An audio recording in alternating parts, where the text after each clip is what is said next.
It's winter time, and it's cold, and I'm wearing a hoodie. That don't happen very often. I should be wearing a coat, but I keep warm on my car mostly. But anyway, that's neither here nor there. Happy holidays. Happy Merry Christmas. Happy New Year. Happy Hanukkah. Happy Kwanzaa. Happy Go Lucky. And luck be a lady. I'm going to actually do a video on DoorDash today.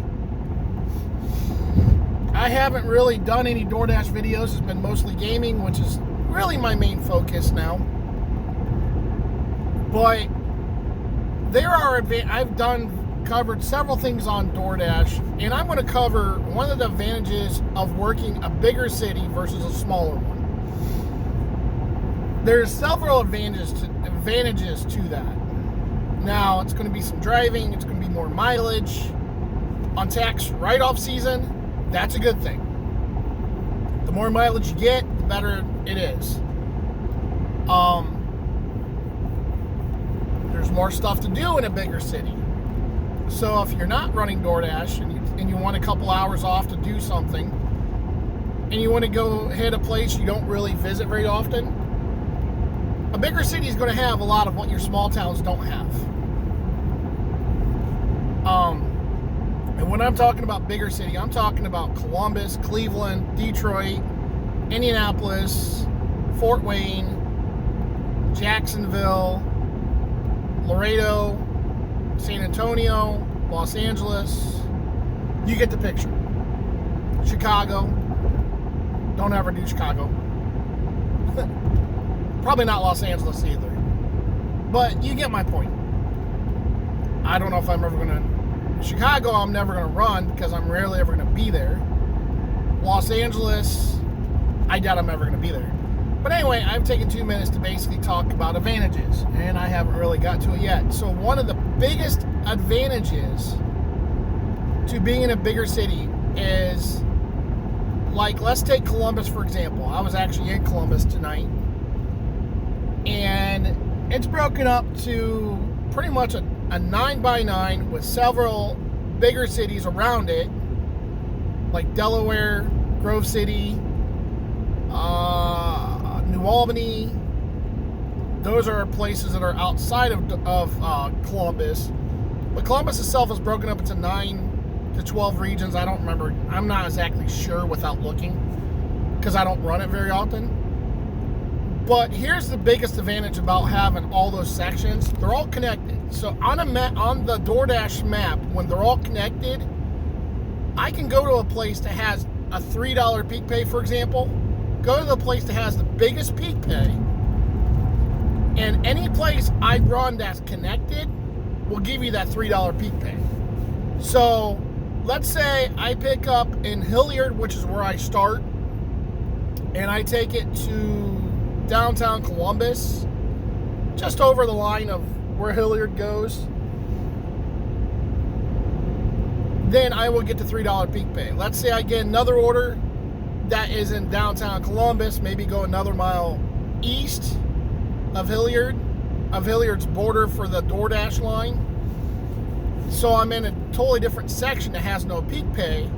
I pick up the order, I drop it off further east, but because I'm signed into Hilliard, then I still get that $3 peak pay for that order. Let's say I pick up there and I go up to New Albany. Again, the mileage is ridiculous. I mean, that's not going to take you that far. But you get the point. Every order I pick up while I'm signed into Hilliard, no matter where I'm at in that radius, I could be all the way up in Delaware. No matter where I'm at, I will still get that $3 peak pay. Now, they'll try to keep you in that region, but I've had days where I've ran something like Detroit or Columbus, and because I'm signed into an area that's a $3 peak pay, I've gone to the complete opposite side of town, been in a totally different bracket of border of where their lines are, so I'm in a totally different section that has no peak pay, I'm still getting that peak pay. So all these people that are getting these $3, $4 orders, and I'm throwing out numbers again, I'm getting $6, $7 orders for on the cheap side. So that is one of the biggest advantages of running DoorDash in a section like that. Number two, in a bigger city, let's say I pick up in Hilliard and I drop off in downtown Columbus. There's a good chance that where I pick up is going to be someplace in that downtown Columbus area, so I'm not going to have to backtrack to Hilliard to get my next order. I might not, depending how far you go. Depending on what they feel like too. But there's a good chance that where I drop off, I'm picking up. Theoretically, that's the best way to do it. It's most efficient. DoorDash isn't always efficient. But yeah, you pick up from there and you drop it off. Then the next one should be close to that. That's how it should work. That's how it's designed to work. When it works the way you want to, of course, if you don't get one, then you turn it down until you get what you want. And it goes the way you want. You're getting a $3 peak pay. You're being efficient with your orders because you're going from one region to the next. You're getting an order right by the one where you dropped off at.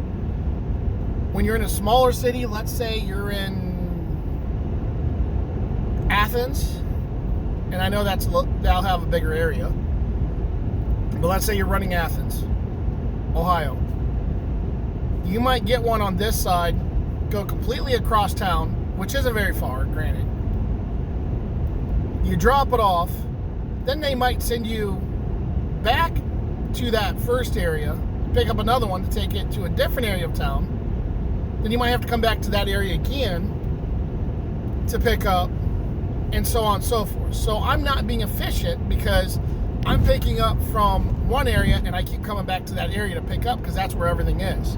Now in a bigger city, I drop off here, I go over here. I drop off here, I go over here. You get the point. Everything should be really close to each other. Theoretically. Another big advantage is to being in a bigger city. Because you got the peak pay, I don't like going no-tip orders. In bigger cities, there's times, if I'm going a mile and a half, there's a $3 peak pay, and I'm going for numbers like I was tonight, then there's a good chance I might actually pick up a no-tip order as my goodwill. I usually try to do a goodwill here or there. I don't believe in it. It ticks me off, but in reality, you're going to have that. It sucks. It is what it is. But you pick up that no-tip order and you drop it off, you're still getting a minimum of probably $5. A bunch of people turn down, it could be up to $8, $9, and it could be no-tip order. You don't know. But you're getting a peak pay. So if I'm only going, like tonight, I did a mile and a half run and I got $5 no tip. Now, not being a tip, it kind of sucks, but because of the fact it was a $5, actually it was like $5.50, so somebody did turn it down. But because of it, it gave me a little extra where I ended up getting a $5.50 to run a mile and a half. And then when I got my next order, it was going back to where I was. So I essentially ran 3 miles for $5. And the order was ready. So I didn't wait. I picked up, I delivered, I was back. 10 minutes, the order was done. $5.50. Big city, big advantages. Now, the other thing I would suggest, if you do that, be a top dasher. Top dasher, the only advantage that there's 2 advantages to it. Number one, you do get more orders. It don't seem like it, but you do get more orders when you're a top dasher. Not only that, but you can also get, not only do you get more orders, but you also get it where you can run them whenever you want. And because of that, you get a lot of orders that a non-top dasher cannot get. If an area is dead, they can't run unless they schedule it. As a top dasher, I tend to turn off, turn on, turn off, turn off for whatever reason. I mean, I have another job. I have a couple other jobs. And I run everything around, I run DoorDash around everything else. So being a top dasher gives me that ability to be able to turn on the app whenever I want, run wherever I want, as I want. If you're not a top dasher and you go to a big city, you still have to be able to schedule that out. To run top dasher and to go to any city, you can run as you wish, where you wish, when you wish. Those are my biggest advantages to running a top dasher. One of the downsides is you are definitely going to drive more miles and more wear and tear on your car when you're going to a bigger city, because you're guaranteed to probably run, most likely, longer miles. My first run, I was waiting actually for my actual other job, so I actually took a 10 mile for a $12 run, and I was north of Columbus, and I ended up running 12 miles for it, or 10 miles for it. Took me about 15 minutes, which that ain't bad. And then when I was done, I was only 20 minutes away from where I needed to go instead of half an hour. So there wasn't, I actually saved myself 20 minutes and gained 20 minutes by running the order instead of going the other way, instead of going the way I normally go. Now, it doesn't seem like much, but, you know, I saved 20 minutes, and I used that 20 minutes to make me an additional $12. Now, that's not much, but that's $12 I did not have, that if I would have taken the original route, I would have not ran that and would have made 12 bucks. And again, because I can write it off on mileage, I made 58 cents a mile for my tax purposes. For 10 miles, I made $5.80 of tax write-off for my taxes for next year, just by doing that run. So, in that sense, even though I've only made $12, I actually made $18 because of my tax write-off. And I hate running extra miles because you don't make money. But when you think about the tax write-offs, you actually do make some money.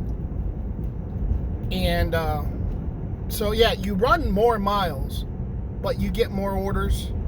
You're going to have a lot more orders. And like tonight, my hometown, everything is closed. Literally everything except for gas stations is closed. So yeah, Speedway does do orders, but you might be looking at maybe one order all night. I went to Columbus, ran that for about 2 hours waiting for my thing. I got 4 orders. I made 40 bucks. That's $40 I would not have made in my hometown. I drove a little ways to get there, so about $15 of that was gas. So I made a net of $25 plus my tax write-off of essentially 300 miles at 58 cents a mile. So all of that is tax write-off, so I made that much money tonight. I got some snacks, I got some drinks. I need to go to the store and buy some pop because I'm out, but you know, it is what it is.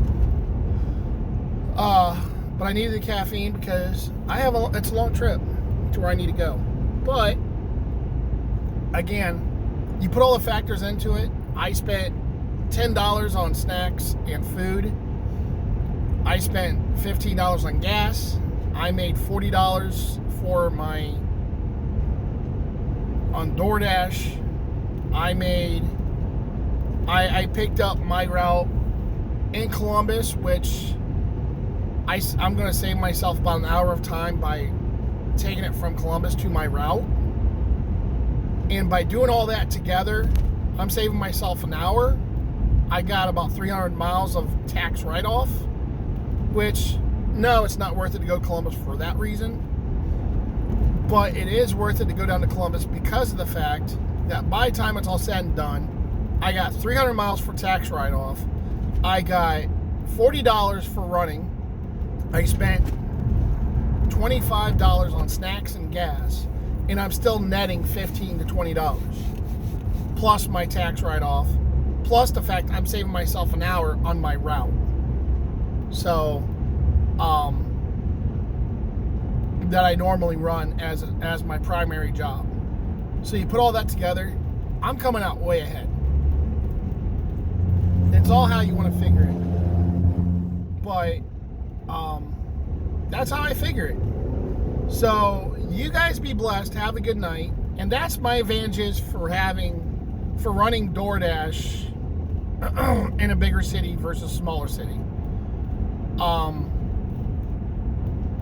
Time-wise, you waste time by driving to the bigger city. That's a con. But everything else pretty much is a pro if you're a top dasher. If you're not a top dasher, stay in your hometown. You can schedule it easier and everything else. So you guys be blessed. Like, share, subscribe. Thumbs up. That's how you subscribe. Just give me a thumbs up. No cost, no anything else. Just, yeah.